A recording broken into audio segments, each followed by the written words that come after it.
Hey there, Luke, the Hard Times guy. Today I want to talk to you about the last project I completed, and it might be the last project I complete like that, because it takes a special set of circumstances for something like this to happen.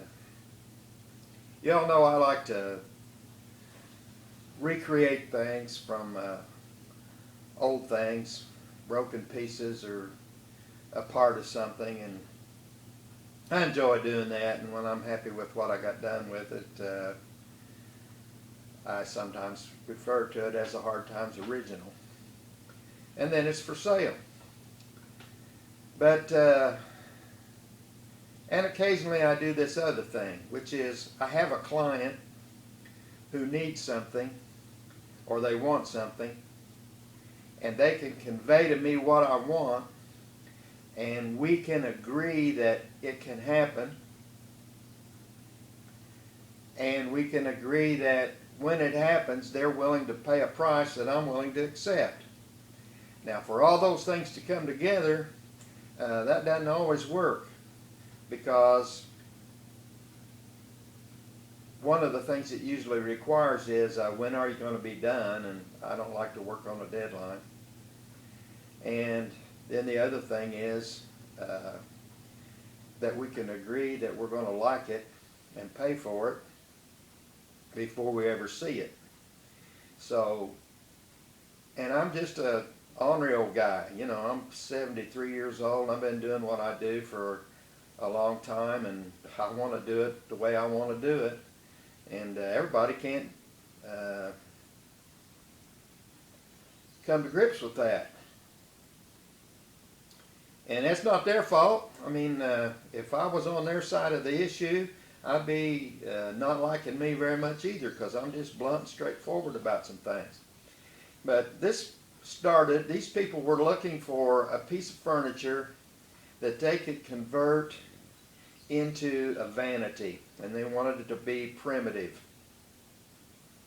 And the man, his name was Bob, he had a piece of granite that he liked, and he had a vision for having it as the top.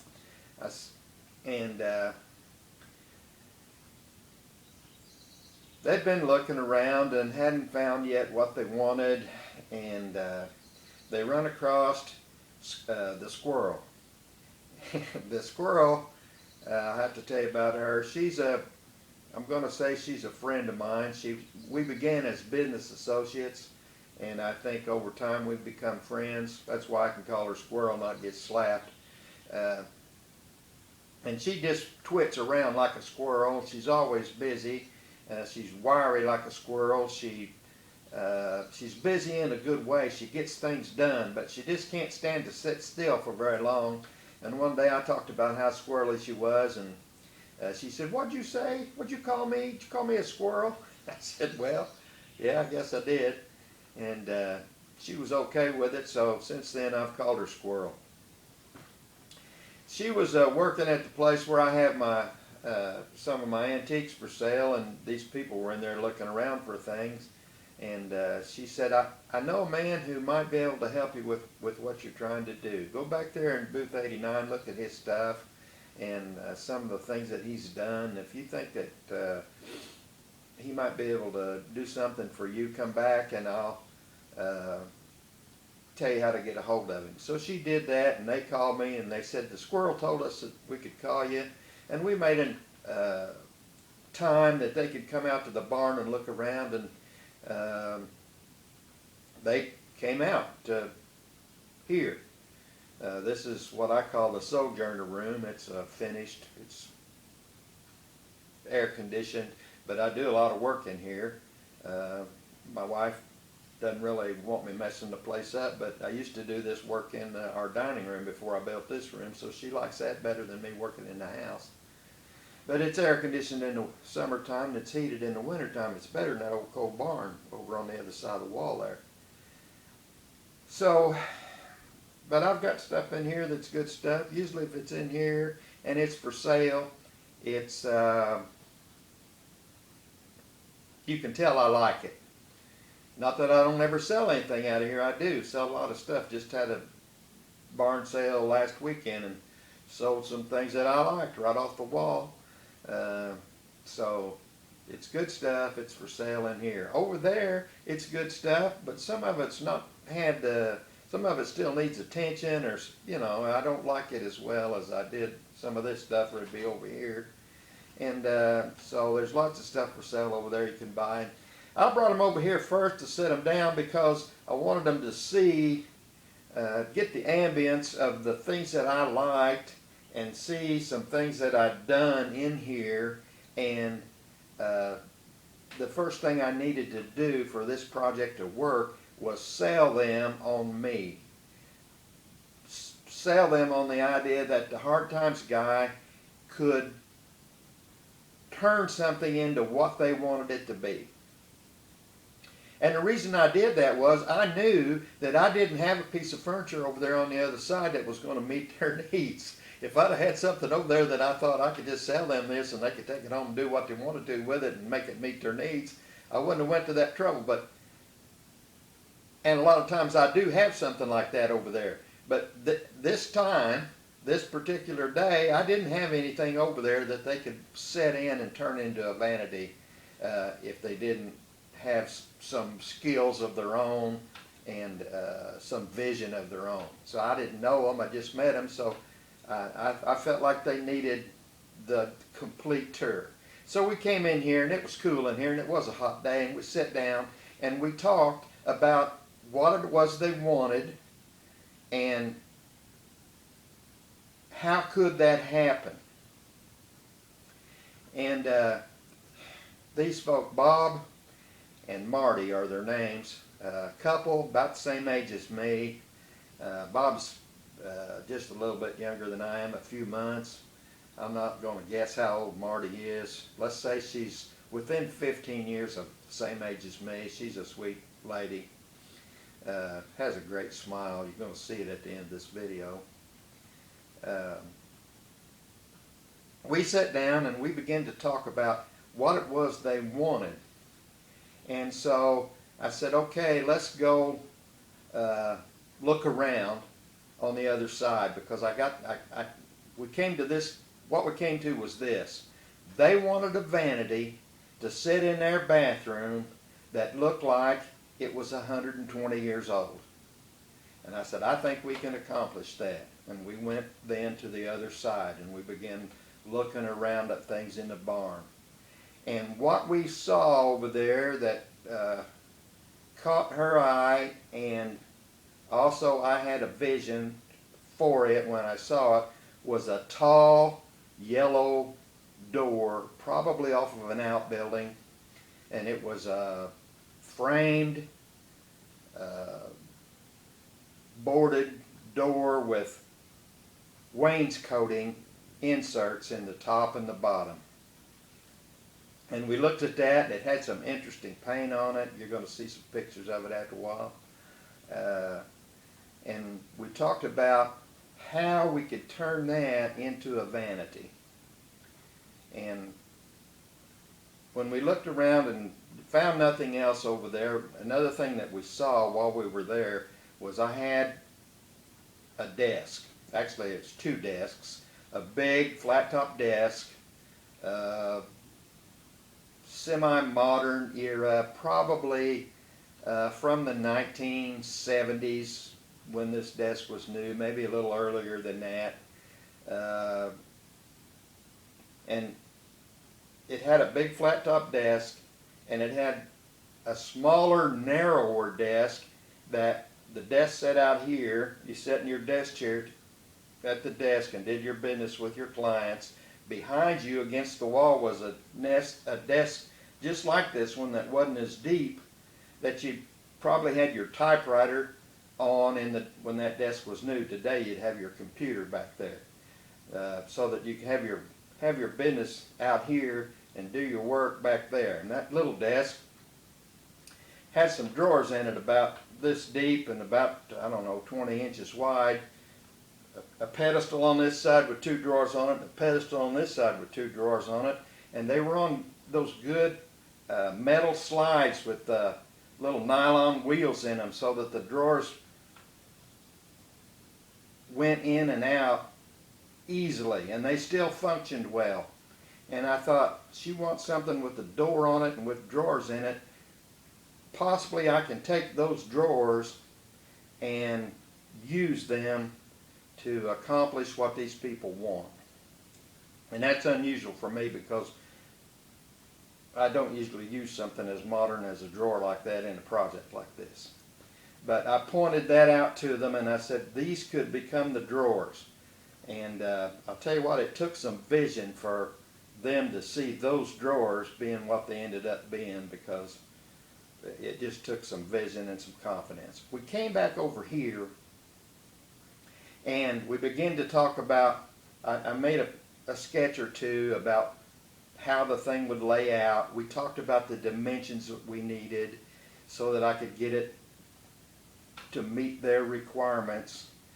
And we talked about price. And during the course of all this, I said something to them that had to be said because of how I am. I said, what we're doing here is deciding what I'm going to provide for you and trying to arrive at a price. I said, once we do that, then I'm going to take this project and I'm going to create something and I'm going to give it to you and you're going to pay me and you're going to like it. And I wasn't looking at Bob, he was sitting over here, but I had the feeling that he kind of bristled at that "you're going to like it" part. And I don't blame him. Somebody talked to me like that, I would have bristled too. But Marty, big old grin come on her face, and she said, I got a good feeling about this. And that kind of set a good tone for everything, because we got past that difficult part of me being blunt and saying, once I do this, I'm in charge of it and I'm going to do it like I want to. And that's what it's going to be. If you can't agree with that to start with, then we can't even get started. That's basically what I was saying. And that's a hard thing for somebody who's trying to sell himself to say to somebody and get away with it. But I got to do that up front because that's just how I am. That's how it is going to be. I can't go along and change a dozen things as I'm trying to build something. I have to have a vision and then work towards my vision. That's why I don't like to do projects like this where at the end somebody's got to be happy. I'd rather do them where the only person that has to be happy is for me, and then I can set it out there and wait for somebody else to come along and like it and be willing to pay for it. That's the difference in how I like to do it and how this project was. And the reason that this project could work that way was I met two special people. And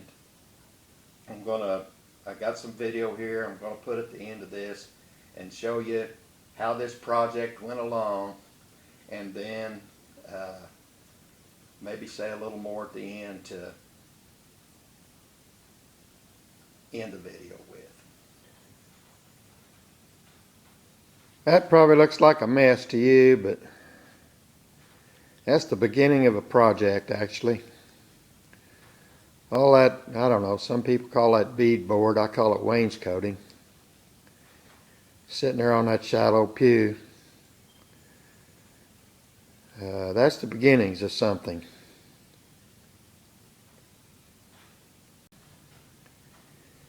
Don't know whether you can see it or not. I'll take another picture of it when I get it dug out of there, but I'm not going to do that this morning. But see that tall yellow door there?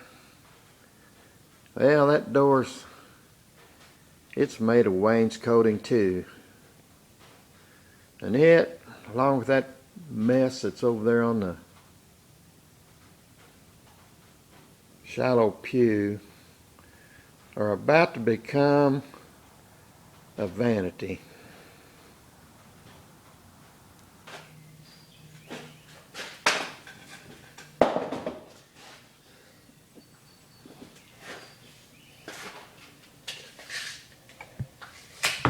Hey, Hard Time Sky here.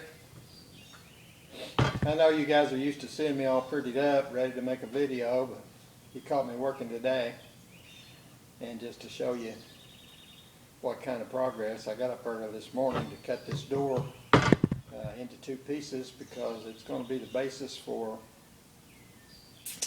a bathroom vanity that I've contracted to build. A lady wants a bathroom vanity that looks like it's 120 years old, and I said I got just the thing. We looked at this door, and I turned it over and let you see the other side of it because it's gorgeous on the other side, but I'm too busy working so I can't do that. You'll see it before the video's over.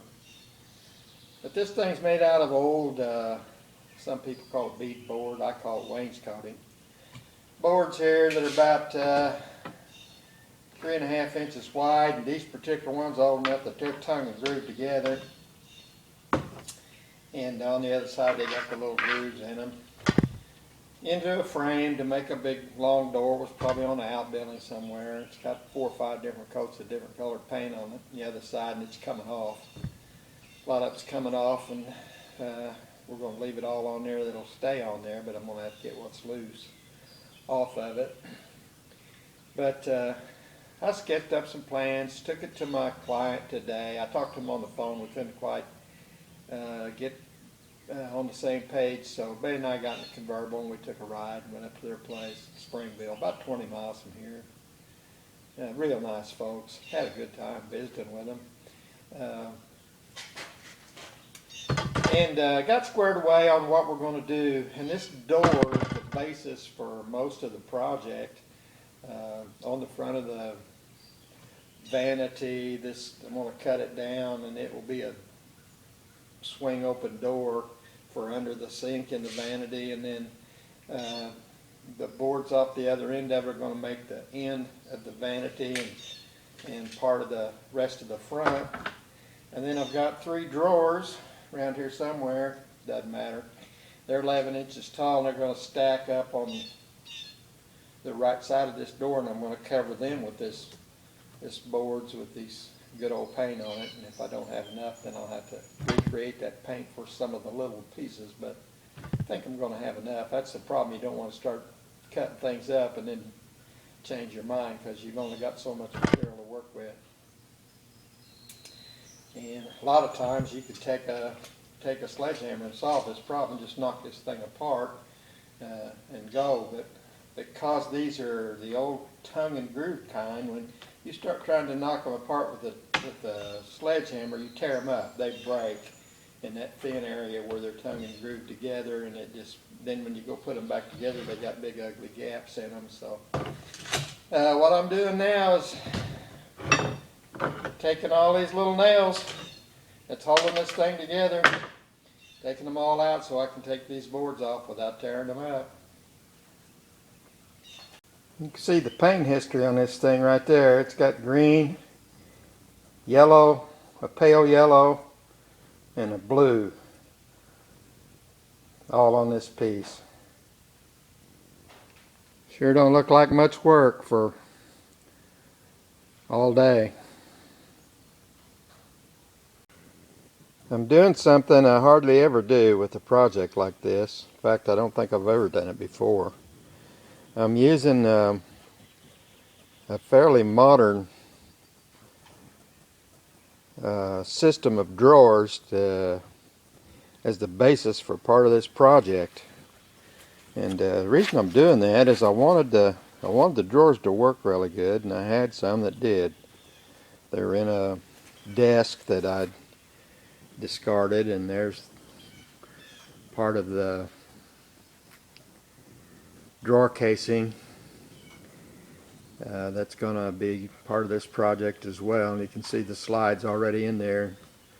These drawers work really good, but not the kind of stuff I usually use in a Hard Times Original project, and I'm not sure I can call this a Hard Times Original when I'm finished.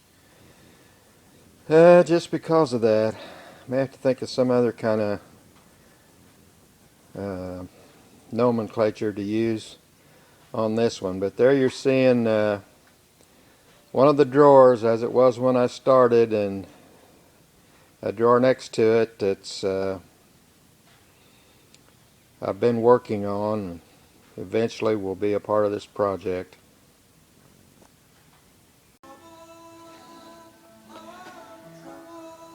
Yeah, the artwork's begun.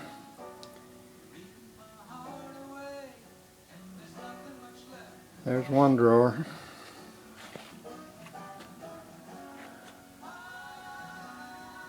There's the beginnings of another.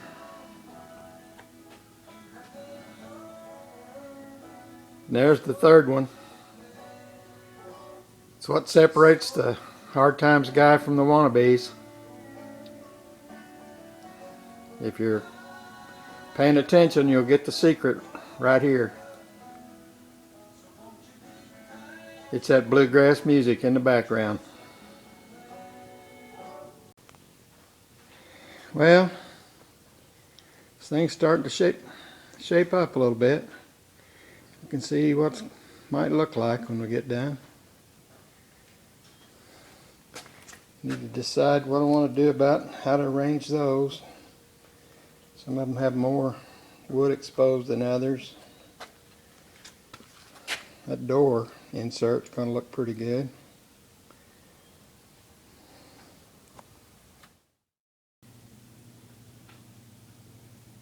When I got this project finished, over the course of getting it done, we'd had a couple of meetings to go over some things. I had sent them some pictures with the the technology that we got nowadays with cell phones and stuff. I can't do it, but Betty sent them some pictures, and we talked about, did we want it this way or this way, and got it all squared away. Each time I came to a place where if I do this, I can't go back, I tried to make sure that we weren't doing something that we might want to change at the end. Contrary to how I acted at the start, I do want my clients to be happy if I can, and do everything I can to keep them happy, as long as it doesn't get too out of hand. But we got the thing done. I took it out there. We got it off the truck and into close to where it's going to go, and they seem to be tickled to death with it. Bob, he couldn't wait to get his piece of granite up on top of it. They set it in there as close to the wall as they could get it without cutting the holes in the back for the plumbing, and he got his grandson to help him. They got it in there and set it up there and got the sink on it, and they were happy, and I took some pictures, and we sat and had a long conversation. And before I end this, I want to say this. This started out with me meeting a couple of clients, and I think a friendship has begun, or I can definitely tell you these are the kind of people that you want to be your friends. And if nothing ever comes from this again, we live at least 20 miles apart, and I don't run into them at Walmart or Lowe's every other day. But no matter what happens, I'll always consider that I have two new friends, and we've had some good conversations and some good times with one another, and just really fine people. Bob and Marty are, and I heard some of their family stories. They've heard some of mine, and it's just been a blessing to have met them and to done business with them. I want to say that before I end this thing. Those of you who are watching this and don't care about that, I want you to subscribe to my channel. I want you to like this video. Don't forget that before you sign off. We set the thing in. I called, and then I decided to make this video. And I called this morning to get permission to use the picture I had of Marty standing next to her vanity. And Bob told me during that conversation that they decided not to use that marble. I didn't say praise God to him, but I was happy that they did that, because I liked his piece of marble, but it didn't just quite go right with the primitive vanity that we got. I gave them opportunities to do something else, but after they got it and set it in, and amongst themselves, they've decided that they're going to put a walnut top on it, and I think Bob's got the thing almost done, and he's actually a better craftsman than I am about stuff like that, and I'm sure that it's going to look wonderful when they get done. But I was happy that although I liked the piece of granite that he had. I was happy that it wasn't going to be the top on that vanity. It was going to be a primitive looking wooden top. That's how I thought it should be. With that, I'm going to let you go. This is the Hard Times Guy. Have a good day.